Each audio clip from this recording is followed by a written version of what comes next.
Chanel Show, Chanel Show, Chanel Show. Ooh. Chanel Show, Chanel Show. Ooh.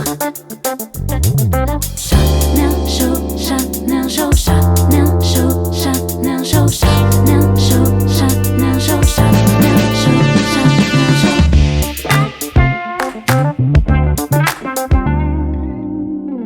Hello les R&B lovers, bienvenue sur ton podcast préféré. Alors aujourd'hui, j'ai l'honneur, la joie de recevoir une artiste qui nous rappelle les plus belles voix des artistes années 90 et 2000. Elle est inspirée par Justin Timberlake, Michael Jackson, Aaliyah, bref, toutes les plus belles voix ou tous les mastodontes de l'époque. J'ai l'honneur de recevoir Gee. pas prévenu. C'est que je remette encore tout à demain, tout à demain. J'ai ma place dans ta playlist. C'est que je remette encore tout à demain, tout à demain. J'ai ma place dans ta la route où j'ai travaillé le Paris. Valentino dans la mer. Coucou, comment vas-tu ma belle? Ça va très très bien et toi? Quel honneur de te recevoir à la maison. Quel honneur. L'honneur est pour moi, franchement. Merci. Écoute, sens-toi à l'aise. Ici, c'est Safe Space, Safe Place. C'est ici pour les artistes comme toi. On a envie de mettre en lumière les artistes R&B et on avait besoin qu'il y ait une plateforme vraiment dédiée et vraiment une plateforme vraiment sans, on va dire, sans formalité. On va vraiment faire les choses normales, comme à la maison. Donc, je te laisse te présenter. Ça va être le story time. Tu nous racontes d'où tu viens, pourquoi, qu'est-ce qui t'a influencé à faire de la musique et pour que les gens te connaissent, pour ceux qui ne te connaissent pas, bien sûr. Ok, alors moi, c'est Gee. C'est Gee, j'ai 24 ans, je suis de Bondy et je suis artiste R&B. Pourquoi le R&B? Parce que bon, j'ai baigné dedans avec mes sœurs. C'était mes grandes sœurs qui écoutaient ça. C'était des fangirls de R&B, quoi. Donc vraiment, c'est quelque chose qui tournait de fou. Et donc, c'est quelque chose à laquelle j'ai pris goût, en fait. Donc du coup, c'est quelque chose que je fais aujourd'hui. Et pourquoi je me suis lancée? Il n'y a pas vraiment de pourquoi. Ça a toujours été quelque chose que j'ai voulu faire. Voilà. Et tu as commencé à l'église en tant que chantre, c'est ça? Exactement. J'ai commencé à l'église en tant que chantre. Je crois que c'était à partir de mes 7 ans. D'accord. Ouais, Très de tôt. mes 7 ans jusqu'à... Ah, comme jusqu'à tard, hein, quand même. Jusqu'à 2010. C'était quoi ton pupitre? 2010. On connaît, nous, les pupitres. Moi, souvent, j'étais une soprano. Ouais. On mettait souvent soprane et alto. D'accord. Ouais. Un peu mezzo-soprano, du coup. Exactement. D'accord. Et tu dis que les disques, c'est un peu les disques de ton papa, hein, ce que j'ai lu, Oui. qui t'ont inspiré. Quel était l'artiste, on va dire, quand tu l'as vu? Moi, tu vois, c'était très Michael Jackson, très Stevie Wonder. Quel était pour toi l'artiste que ton papa écoutait tout le temps et tu te disais waouh? Mon père, il n'avait pas d'artiste qu'il écoutait tout le temps. Il y avait beaucoup d'artistes qui passaient, en fait. Mon père, c'était vraiment à base de Céline Dion, Whitney Houston, même Garou, il a décidé comme ça, Brandy. Ok, un peu papa got skills. Oui, mais vraiment, genre, c'est vraiment de tout. Entre musique traditionnelle et voilà, R&B, pop, Michael Jackson à fond, Janet aussi. Donc, c'est vraiment un peu de tout, quoi. C'est pour ça que je suis ouverte à plein de genres parce que papa, il écoutait plein de choses, en fait. Donc, ouais. Et quelle est la personne ou à quel moment de ta vie tu t'es dit non, j'ai envie d'en faire mon métier? Parce que c'est un cap à passer. Moi, je sais que voilà, moi j'aime chanter. Je me suis jamais vraiment dit que je voulais chanter. Je sais que j'ai eu des amis qui me disaient toujours, mais tu as une voix qui sonne, quoi. Tu peux chanter. Et dans ma famille, il y a des artistes. J'ai jamais voulu parce que je me suis toujours mise la pression de non, vas-y, c'est pas pour moi. Mais au final, tu vois, tu as ça en toi, tu peux rien y faire. C'est ça. Qu'est-ce que toi, à quel moment tu t'es dit, je dois le faire ou c'est mon métier, c'est ce que je veux faire dans ma vie, quoi? En fait, comme tu as dit, tu as ça en toi, tu peux rien y faire. Ça veut dire que j'ai toujours senti que j'allais le faire. D'accord. Maintenant, il y a eu un moment quand tu grandis, il y a ce côté-là où tu te dis, bon, chanteuse, tu vas aller où avec ça Chanteuse de R&B. C'est ça en fait, chanteuse de R&B, tu vas aller où avec ça, les darons qui comptent sur toi pour aller à l'école et tout, faire ces choses-là. Mais il fut un temps, c'était il y a 3 ans, où je me suis dit, non, en fait, moi, mon truc, c'est la musique, je suis une artiste, quoi. Je suis une artiste, je me dis, non, faut que je le fasse et puis c'est tout. Puis, en fait, il y a eu un moment où, comme j'ai grandi dans un milieu religieux, comme je t'ai dit, j'ai grandi dans un milieu religieux. En plus, je crois que tu es d'origine congolaise. Exactement. Donc chez nous, la musique séculière, c'est la musique du monde. Ouais, c'est ça, la musique, voilà. Franchement, ça, c'était vraiment un problème. Donc, la musique du monde, ces choses-là et tout, et tout. Donc, tu veux être dedans, en même temps, tu dis que c'est pas bien on te dit que c'est pas bien de faire, il faut le faire comme ci, comme ça, comme ça. J'ai dit non, en fait. À un moment donné, j'ai craqué. Je me suis dit non, moi, c'est pas ma vie. J'ai envie de faire les choses comme ça, donc je vais le faire comme ça. Et puis, personne ne va rien me dire. Personne ne va rien me dire. D'où, voilà, j'ai lancé l'EP. Pour ça, j'y pense, quand je commence par, je fais que d'y penser, ce qui est vraiment vrai. Si je faisais que ça. Bah c'est ça, je me dis aussi, sans te couper, c'est que quand ça brûle en toi, quand c'est quelque chose, c'est une forme de conviction. C'est pas forcément être rebelle ou te dire, bah non, je veux pas faire contre ce qu'on me dit, mais c'est que tu as quelque chose à raconter. Quelque part, tu as un don, tu l'as déjà utilisé, tu as quand même servi à l'église, et pourquoi pas étendre. Après, si tu restes fidèle à tes valeurs et à tes principes, c'est ça. Pourquoi pas, j'ai envie de dire. Et justement, tu peux justement être un peu cette transition, ce pont pour montrer même à tes parents, leur dire, vous voyez, ce que je fais, ça a du sens. Et je pense que c'est peut-être aussi l'inconnu qui peut faire peur au début et ça peut aussi frustrer, quoi. Ouais, c'est ça. Mais vraiment, quand on parle de frustration, c'est une vraie frustration. Hein. Parce que de la musique, j'en fais, ça fait très longtemps. Peut-être depuis mes 15 ans, je crois, je commençais déjà à faire des prods moi-même et tout, je m'enregistrais et tout. Et en plus, tu joues du piano, toi. Ouais, je joue du piano aussi. C'est tout faire. T'as pas une boîte à rythme aussi? Non, du tout. D'accord. Non, j'ai que du piano à la maison. Et comment ça fonctionne, ton processus? Du coup, t'as décidé de faire ton EP. Comment t'as rencontré les personnes avec qui tu voulais travailler? Comment le processus s'est déroulé? Ça, vraiment... Ça, c'est que Dieu qui sait. Parce qu'en fait, ça... en fait, je suis arrivée à un moment de ma vie... En fait, au moment où je me suis dit que... C'est trop bizarre. Au moment où je me suis dit que là, j'ai envie d'y aller, tout s'est aligné pour que ça se fasse, en fait. J'ai même pas appelé quelqu'un, j'ai pas cherché... Non, on m'a envoyé un message sur Instagram, donc avec Noel Nance Beats, tu vois, celui qui est crédité sur l'EP, celui qui a fait les trois sons. Après, le dernier, il est en collab avec Melo Juice, celui qui fait les accords au piano, là, tu vois, ça va. C'est Melo Juice qui s'occupe de ça. Et il m'a envoyé un message sur Instagram, il m'a dit « Ouais, j'ai vu que tu faisais de la musique et tout, vu que tu chantes bien, vas-y, moi je suis beatmaker, ce serait bien qu'on fasse quelque chose ensemble et tout. » Et donc depuis ce jour-là, donc ça c'était fin 2021, et jusqu'à aujourd'hui, on ne se lâche pas, quoi. Magnifique. Magnifique. Bah, merci à Noel Nance Beats, c'est ça? Ouais, Noel Nance Beats, c'est ça. Noel Nance Beats, merci beaucoup. Vraiment. Du coup, est-ce que tu as une chanson que tu aurais aimé chanter si c'était pas d'un artiste? Est-ce que tu as une chanson que tu aimerais aimer chanter, que tu aurais aimé chanter? J'ai une chanson, je crois que c'est la chanson de ma vie, c'est qui s'appelle Closer de Goa. Je sais pas si on dit Goapé. Goapélé. Exactement. Yes, je connais. Le tout. Ça. Ah, toi tu connais. Cette chanson, c'est toute ma... En fait, c'est que elle vient de... Enfin, je crois que je t'apprends rien, mais en tout cas, ça venait du film Honey Daniels. Exactement. Et genre, cette chanson, depuis que je l'ai entendue dans le film, elle me suit jusqu'à aujourd'hui. C'est-à-dire que je l'ai écoutée, je l'ai trop aimée, et j'ai grandi avec, mais aujourd'hui, elle a encore plus de sens, en fait. Parce qu'elle dit dans la chanson, plus proche de mes rêves. Wow.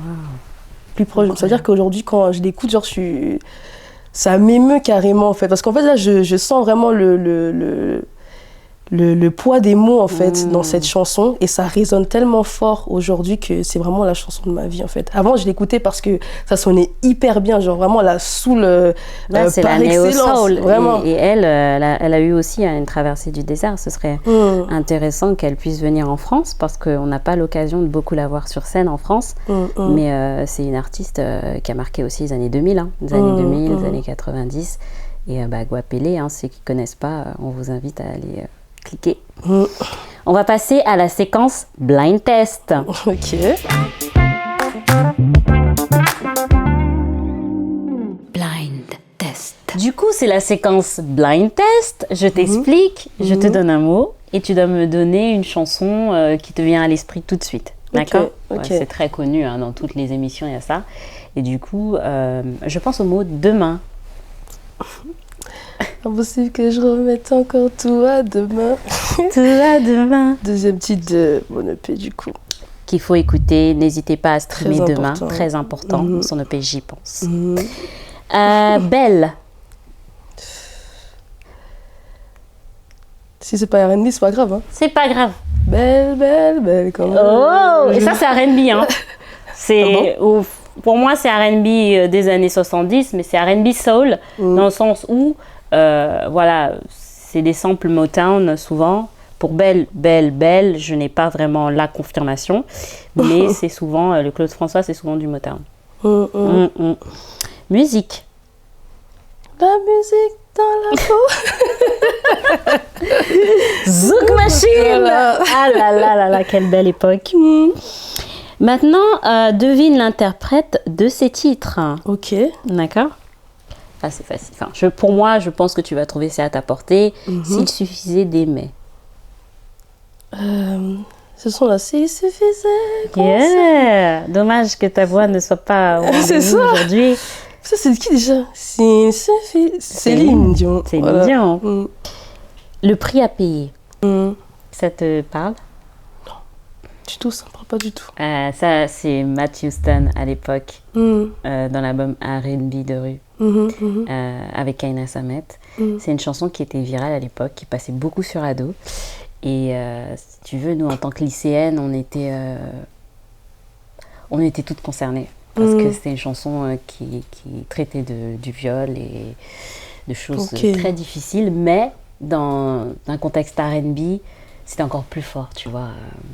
Je vivais un cauchemar. Bref, tu devras cliquer sur Le prix à payer, Matt Houston, c'est un classique. Mais ça me surprend un peu quand même que ce sujet soit abordé de façon. Mais il était, R&B comme ça. c'est une dernière chanson d'album et c'était assez ouvert à l'époque. Il n'y avait pas de polémique, MeToo, tu vois, il n'y a pas les réseaux sociaux. Donc les gens étaient peut-être plus libres de s'exprimer. Un peu moins comme aujourd'hui, quoi. Ok. Elle est à toi. Elle est à toi. Tout ça, c'est que du R&B, ma belle. Ouais. Elle est à toi. Oui, elle est à toi. Asia. Non, les jeunes, allez cliquer. Voilà pourquoi le Channel Show existe. C'est pour vous rappeler les classiques R&B. Si vous voulez, on doit respecter les anciens et leur rappeler qu'il y avait Wallen, il y avait Karine, il y avait Asia. Il y en avait tellement. Leslie, c'est pas une chanteuse, c'est une rappeuse. Lady Leslie, tellement de chanteuses. Et Elle est à toi, c'est un classique R&B pour moi et pour tout le monde, je pense. Elle est à toi, mais sache que tu la Après, perdras. moi, j'ai pas vraiment. J'ai pas grave baigné dans le R&B français. Ma belle, C'est ça aussi. c'est l'heure. C'est vraiment ça. Le Channel Show va te J'ai le rappeler. commencé vraiment que depuis 2-3 ans. Vraiment. Je te dis franchement, je m'étais déconnectée aussi parce que j'étais un peu déçue du fait qu'il n'y ait pas d'artistes. Et des artistes comme toi, ça fait du bien de nous donner envie justement de nous replonger dans nos classiques. Dernière, alors c'est en anglais et je pense que ça, c'est cadeau. Bon. What goes around comes around. Là, tu sais, quand tu me dis ça, déjà. Je touche par les sentiments. Touche un point sensible, donc Justin Timberlake. Yes. Dans cette chanson, franchement, c'est une folie. Avec la transition à la fin, là. Magnifique. C'est pour ça, ce mec-là, franchement... Parle-nous un peu de ton amour pour Justin. D'ailleurs, je veux te remercier parce que je pensais que j'étais la seule. Justin, pour moi, c'est une légende. On met entre parenthèses avec toute la polémique avec Britney, on est totalement d'accord. Mais Justin, il a apporté un moment une sorte de transition R&B pop qui, pour moi, le classe parmi les meilleurs, les légendes. Si. Et franchement, what goes around comes around, quoi. Quand il travaille avec Timbo, c'est du miel. Non, c'est incroyable parce que, franchement, en fait, sa musicalité, c'est vraiment ça qui m'a marqué, en fait. Ça m'a marqué. Ça a commencé avec qui? C'est grâce à ma grande sœur, toujours. Elle aussi, c'était une fan. On va bien s'entendre avec ta grande sœur. Tu me donneras son numéro. Tu vas vraiment bien t'entendre avec elle. Parce qu'elle, c'était vraiment une fan de fou. Ce qui fait qu'elle écoutait tout NSYNC. Ouais. À partir d'NSYNC, elle écoutait absolument tout. Donc, c'est vrai que comme elle écoutait tout, moi aussi, j'écoutais tout. Et là, j'ai pu voir que non, ce mec-là, il est trop fort. Et le mec, il est trop fort. Là, sa musicalité, elle est particulière. Bon, le fait aussi qu'il travaille avec Timbaland et tout. Donc, c'était particulier de fou. Justified, grosse claque. Je me suis dit, mais ça, c'est du... C'est pas en fait, c'est un R&B propre à lui, tu vois. Parce que chacun sa manière d'apporter le truc, tu vois. Mais Justin, il a une manière de chanter, une manière de... Il a un beau falsetto. C'est ça, j'allais parler de ça. Il a des aigus, mais ils sont magnifiques. Magnifique. Là où je suis choquée, c'est comment il chante dans Until the End of Time. Ah oui. Où il peut passer de ça, ou il peut passer à Losing My Way. Tu vois, j'aurais aimé qu'ils prennent un petit rappeur, même un Eminem pour cette chanson, tu vois. Ah ouais? Ouais. Non, ça là, non. Et en plus, il a appris à chanter grâce à Bill Withers et Otis Redding. Donc, il connaît ses classiques. Très, très important. Dernière devinette, pour finir, un classique. Là, c'est le classique R&B. Qui a chanté Can We Talk? Je crois que son nom, je l'ai oublié. Aïe, attends. Je peux te chanter le refrain? Oui, allez. Non, mais je peux te le chantonner. Oui, t'as la voix cassée. Dommage. C'est Can We Talk?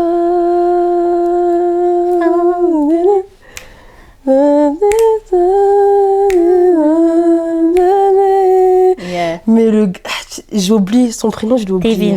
Tevin Campbell. Voilà, Tevin Campbell. Il y avait aussi des rumeurs qui disaient que c'était censé être adressé à Usher. Ok. Mais Babyface a tout de suite... il a éteint la rumeur, il était invité au Breakfast Club, il a dit non.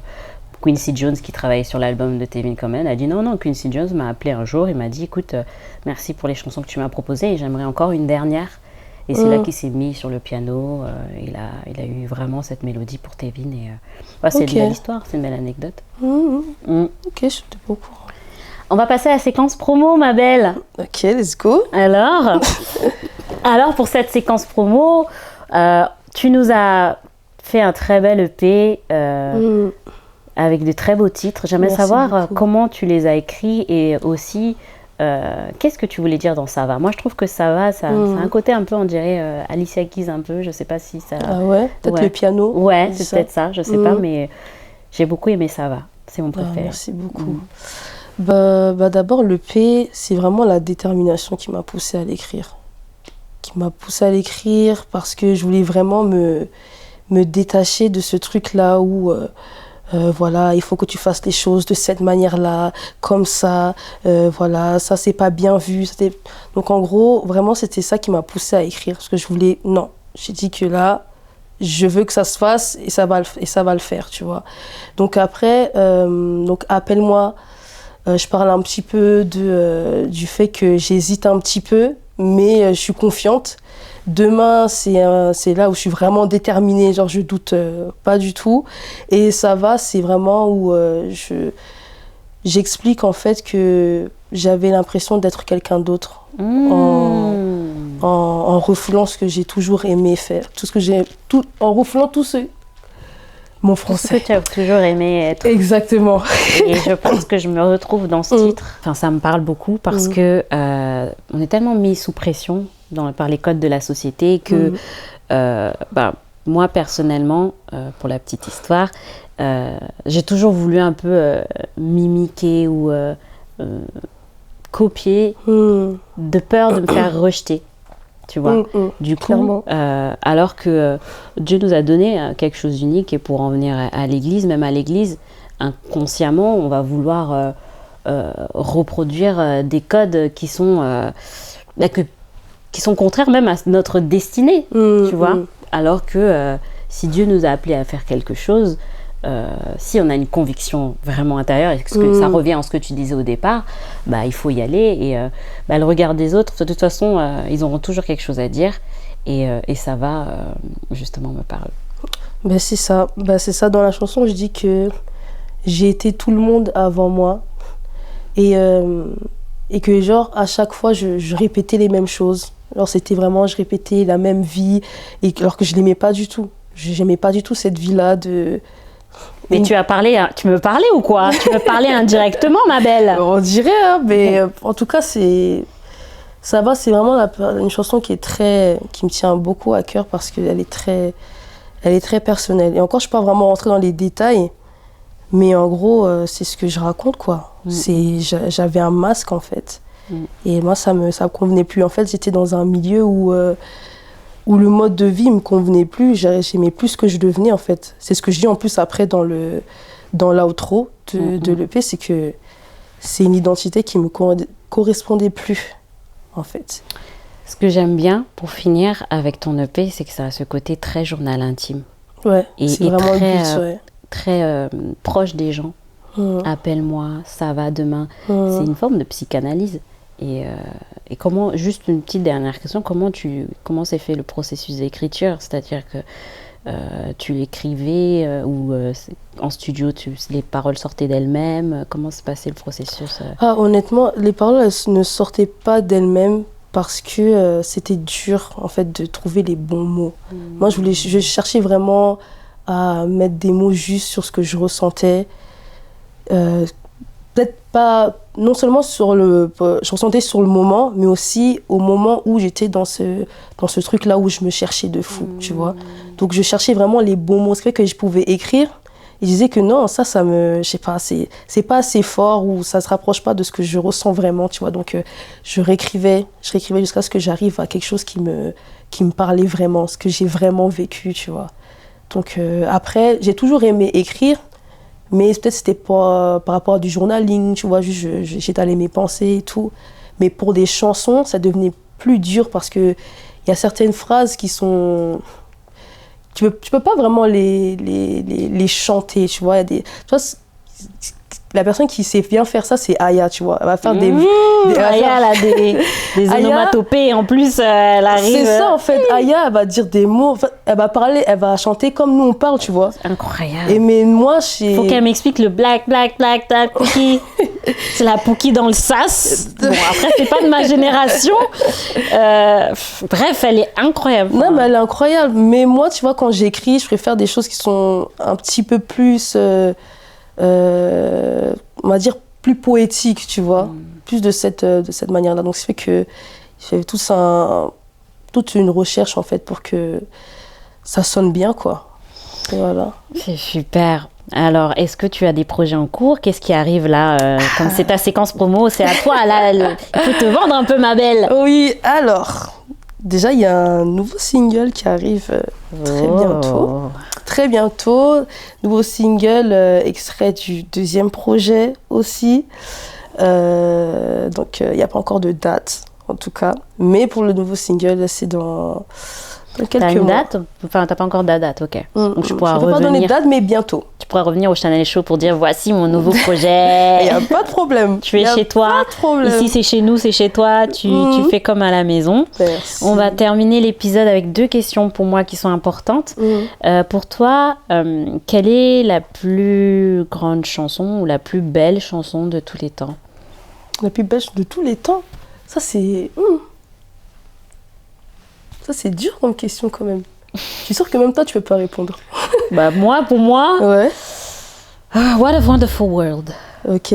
Parce que après, c'est par rapport à l'histoire, par rapport à Louis Armstrong. Louis Armstrong qui, pour moi, qui a ouvert la porte à la musique R&B noire.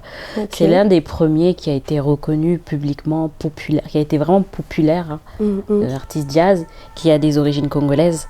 Parce qu'il est né au Congo Square, à Nouvelle-Orléans. Et il est parti faire une sorte de pèlerinage pour retrouver ses racines. Et il est parti à Kinshasa. Ok. Et il s'est avéré qu'il venait du Congo. Donc, il y a beaucoup de Congolais Si. de Kinshasa dans la musique. Du coup, je trouve que cette chanson, elle me porte. Quand on écoute les premières notes, c'est magnifique. Donc pour moi, What a Wonderful World, c'est... Il n'y a pas à dire, quoi. Moi, comme je t'ai dit... Hein, la chanson qui me parlait le plus, c'était Closer. Hein. Franchement, j'ai pas d'autres réponses. Ah non, mais cette chanson, c'est vraiment, un mood. Tu vois, il y a un truc. En fait, c'est comme si elle a été écrite pour moi, mais elle a été écrite pour moi en avance. Genre, comme si, avant même que je pense même à la musique, je crois, c'est comme si elle a été écrite pour moi, pour que moi, après, je l'écoute et que ça me parle, en fait. Et, serais-tu la nouvelle Guapélé? Je sais pas. Je serais pas la nouvelle Guapélé. En tout cas, tu es la nouvelle G. Tu es G. Et pour finir notre podcast qui se termine déjà, quel est l'artiste, le plus grand artiste de tous les temps pour toi? De tous les temps, Michael Jackson. C'est tout. Mic drop. On aime bien rappeler les vraies choses dans ce podcast. C'est tout, en fait. On aime bien rappeler de grandes choses parce que... La réponse la plus logique, hein, franchement. Enfin, ils aiment bien dire que c'est le Black Mozart, mais même Mozart n'est pas arrivé. Je me souviens quand il a disparu, Claire Chazal. Je crois que c'était Claire Chazal. On l'appelle le Black Mozart. I was like, what are you talking about? His mother, he created it. Like, non, il n'a pas fait Billie Jean, hein. Bon, après, mais je dis ça. voilà, c'est pourquoi Michael Jackson, c'est un grand artiste. Bon, on sait tous qu'il a un parcours incroyable, qu'il a commencé très tôt, mais j'ai suivi aussi une interview de son ingé son. Je crois qu'il s'appelle Bruce, je sais plus. En tout cas, son ingé son dit que c'est un des rares artistes qui veut vraiment note après note de te fredonner ce qu'il veut. Dans Billie Jean, c'est les instruments absolument qu'ils veulent. Il y en a, ils vont te dire, tu vois, à peu près. Mais il s'est inspiré de James Bond. James Bond était comme ça. Je ne sais pas si vous avez suivi le biopic de James Bond. Quand il était en répétition avec son band, là, il dit tac, ta, pa, pa, pa. Et ils étaient là, ok, yeah, that, Et Michael Jackson, en studio, faut savoir que pourquoi Thriller est l'un des meilleurs albums, chaque son, voilà, minutieusement travaillé avec sa voix, ses notes, tu vois, c'est son imagination, sa créativité et ses frères et sœurs. Ben ça, tu vois, c'est très souvent, même c'est les Congolais qui travaillent comme ça aussi. Parce que nous, on est très dans le feeling. Faut dire que la musique vient du Congo, hein. Il faut le dire. On est très dans le feeling, genre c'est vraiment les mélodies, on va d'abord les chanter vraiment tout. On va tout chanter. Et après, le guitariste, il va te le refaire directement, quoi. C'est vraiment tout à partir de la bouche. Ouais, tout.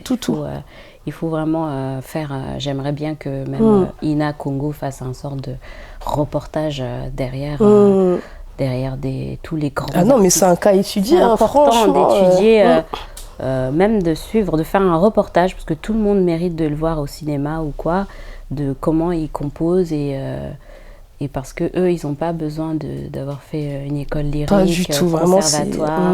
C'est à l'oreille, c'est juste, c'est rempli de mélodies, c'est rempli de cœur, d'âme, et ça a bercé toute notre jeunesse, ouais, vraiment. La jeunesse de mes parents, la jeunesse de mes grands-parents, enfin bref, merci beaucoup, G. Merci à toi. Tu es la bienvenue, ici c'est chez toi, c'était le Chanel Show. Ton podcast spécial R&B pour les R&B lovers. À très bientôt. On dit l'amour c'est compliqué, faut y aller tout doux, il faut s'appliquer. Comment c'est ça implique d'être comme un fou.